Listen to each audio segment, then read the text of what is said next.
আজকে আমি তৈরি করব ম্যাজিক্যাল একটা হেয়ার জেল অ্যান্ড এই জেলটা তৈরির জন্য কিন্তু আমাদের প্রথমেই লাগবে ফ্ল্যাক্সিড। এখানে আমি 3 টেবিল চামচ ফ্ল্যাক্সিড নিয়ে নিয়েছি অ্যান্ড এটাতে পরিমাণ মতো পানি দিয়ে আমি এটাকে গ্যাসে বসিয়ে দিয়েছি। এটা আমি গ্যাসে তৈরি করব। এই জেলটা তৈরির সময় চুলার আঁচটা কিন্তু একদমই মিডিয়ামে রাখতে হবে। আর এভাবে কিছুক্ষণ উম যাওয়ার পরে চামিচ দিয়ে নেড়ে, নেড়ে দিতে হবে যাতে আমাদের জেলটা একসাথে জমাট বেঁধে না যায়। আর কিছুক্ষণ হওয়ার পরে আমাদের জেলটা নামিয়ে নিতে হবে। এরপর একটা পরিষ্কার কাপড় দিয়ে এভাবে জেলটাকে বের করে নিতে হবে।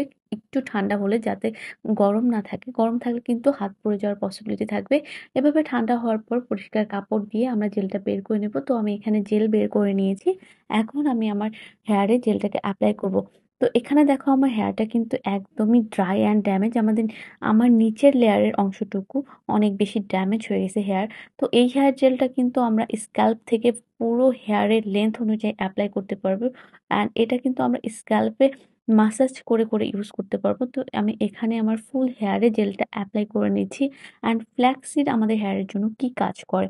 ফ্ল্যাক্সিডে আছে প্রচুর পরিমাণে antioxidant, omega 3 fatty acid, vitamin E সমৃদ্ধ, যার কারণে এটা আমাদের ড্যামেজ হেয়ার রিপেয়ার করতে খুবই খুবই ভালো কাজ করে।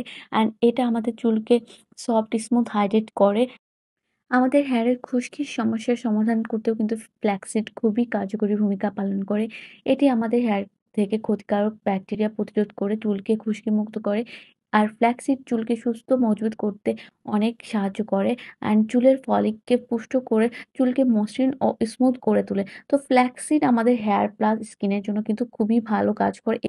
তো আমি আমার ফুল হেয়ারে খুব ভালোভাবে ফ্ল্যাক্সিড জেলটাকে এপ্লাই করে নেব। তো এভাবে কিন্তু ফ্ল্যাক্সিড জেল এপ্লাই করে একটা ম্যাসাজ করে নিলে কিন্তু আমাদের হেয়ারের ব্লাড সার্কুলেশন বাড়ে অ্যান্ড আমাদের হেয়ারের গ্রোথটা অনেক বেশি ভালো হয়। অনেক বেশি হেয়ার গ্রোথ হয় অ্যান্ড আমাদের ফুল হেয়ারে জেলটাকে খুবই ভালো করে এপ্লাই করে নিতে হবে। তো যেহেতু আমার নিচের অংশটুকু অনেক বেশি ড্যামেজ হয়ে গেছে, এইজন্য আমি এখানে একটু জেলটা বেশি পরিমাণে এপ্লাই করতেছি যাতে এই হেয়ারটা আমার অনেক বেশি সফট হয়ে যায়।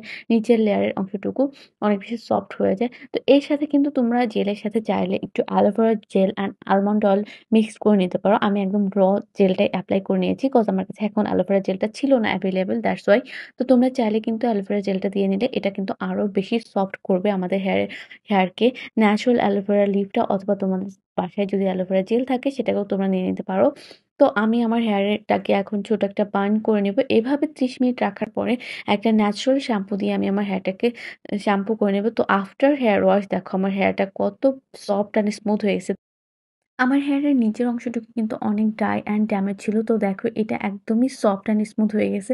তো এই হেয়ার জেলটা ইউজ করলে তোমাদের হেয়ার কিন্তু একদমই ম্যানেজেবল, সফট, সিল্কি, স্মুথ হয়ে যাবে। অ্যান্ড এই হেয়ার জেলটা তোমাদের কিন্তু নিউ হেয়ার গ্রো করতেও হেল্প করবে। তো এই হেয়ার জেলটা তোমরা অবশ্যই বাসায় ট্রাই করবে।